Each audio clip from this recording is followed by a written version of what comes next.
የትኛው ሃይማኖት ነው ትክክል የሚለው ጥያቄ ብዙ ከሚነሱ ጥያቄዎች መካከል አንደኛው ነው። ደግሞ የሚያስገርመው ነገር ሁሉም ሃይማኖቶች የራሳቸው ሃይማኖት ትክክል የሌሎች ደግሞ ስተት እንደሆነ ነው የሚያስቡት። ማሰብ ብቻ ሳይሆን እንደዛ ነው የሚያምኑት። ግን ታዲያ ትክክለኛው ሃይማኖት የትኛው ነው? ሁሉም እውነት ነው እንዳንል ደግሞ አይሆንም። ምክንያቱም ሁሉም እርስ በርሱ ይጣላል፣ እርስ በርሱ ይጣረሳል። ስለዚህ እውነቱ የት ነው? እንዴት እውነቱን እንረዳው የሚለውን ጥያቄ ሳስብ በጣም የምወደው አእምሮዬ ላይ የሚመጣልኝ የፍልስፍና ሐሳብ አለ። ዲቫይን ኢሉሚኔሽን የሚባል ወይም መለኮታዊ ብርሃን ይባላል። እንዴት መሰላችሁ? ይህ ሐሳብ የሚለው አንድን ነገር ለመመልከት አንድን ነገር ለማየት 3 ነገሮች ያስፈልጋሉ። አንደኛ አይን ማለት የማየት አቅም ያለው አካል። ሁለተኛ ደግሞ የሚታየው ነገር ወይም ኦብጀክቱ ኩርቢ ዛፉ ሊሆን ይችላል፣ ድንጋዩ፣ ብቻ የሚታየው ነገር። ሶስተኛ ደግሞ ላይት ወይም ብርሃን ያስፈልጋል። በሚታየውና በሚያየው ነገር መካከል ሆኖ ግንኙነት እንዲፈጠር የሚያደርግ የሚያየው አካል የሚታየውን አካል እንዲያየው የሚያደርግ ብርሃን ያስፈልጋል። ከነዚህ 3ቱ አንዱ ከጎደለ ማየት አይቻልም። ይህንን ሎጂክን በተመሳሳይ መልኩ ወደዚህኛው ሐሳብ እናምጣው። አንደኛ አእምሮ አለ። አእምሮ ማለት ማሰብ የሚችል መረዳት የሚችል የመገንዘብ አቅም ያለው አካል ማለት ነው።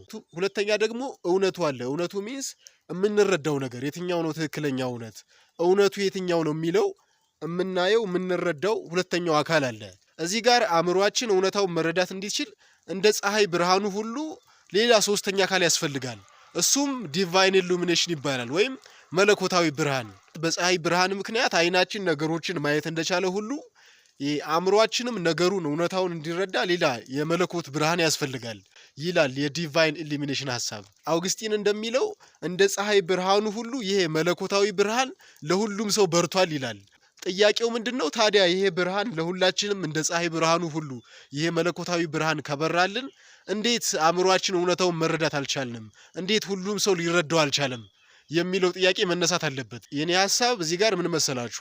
አይናችን ነገሮችን ማየት የሚችለው አንደኛ በመኖሩ ብቻ ሳይሆን ከተገለጠ ነው። አይናችን እያለ ነገሩን ማየት ካልቻል አንደኛ ወይ አይናችን አልተገለጠም ማለት ነው። ማለቴ ለምሳሌ ይሄ ዛፍ አለ፣ እኔ ያለው ብርሃንም አለ። አይኔን ካልገለጥኩትኝ ማየት አልችልም። ሁለተኛ ደግሞ አይናችን ጤነኛ መሆን አለበት።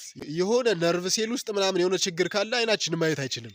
ስለዚህ ጤነኛ መሆን አለበት። ሶስተኛ ደግሞ ወይ ሌላ አራተኛ አካል በመሃል ገብቷል ማለት ነው። ማለቴ ይህን ሐሳብ ለማስረዳት እኔ ያለው ዛፉ አለ፣ ብርሃንም አለ። በመሃል የሆነ አራተኛ አካል ከገባ ማየት አልችልም። ስለዚህ ምን ልላችሁ ነው? እውነታውን መረዳት ያልቻልነው መለኮታዊ ብርሃን ለሁላችንም በርቶልን እውነታውን መረዳት ያልቻልነው ወይ አይናችንን በደንብ አልገለጥንም፣ ወይ አይናችን ጤነኛ አይደለም፣ ወይ ደግሞ ሌላ 3ኛ አካል አለ እውነታውን እንዳንረዳ የጋረደን። ምናልባት ይሄ 3ኛው አካል ዴቭልም ሊሆን ይችላል፣ ወይ ደግሞ እስከዛሬ እውነት ነው ብለን የተቀበልነው የተሳሳተ ሐሳብ የተሳሳተ እምነት አእምሯችንን ጋርዶት እንዳንረዳው አድርጎ ሊሆን ይችላል። የምር እናንተ ከዚህ በፊት ለምታምኑት እምነት ማረጋገጫ ነው የምትፈልጉት ወይስ እውነታውን ነው የምትፈልጉት? ምናልባት እስከዛሬ እውነት ነው ብላችሁ ከተቀበላችሁት ነገር ሌላ እውነት ቢመጣ ለመቀበል ዝግጁ ናችሁ ወይ? በሆነ በተሳሳተ ሐሳብ አልተመረዘም? ጤነኛ ነው ወይ አእምሯችሁ? እና ደግሞ ሌላ 3ኛ አካል አልገባም ወይ በመሃል? ከ3ቱም ነገር ነፃ ከሆናችሁ እውነቱን የምትረዱት ይመስለኛል።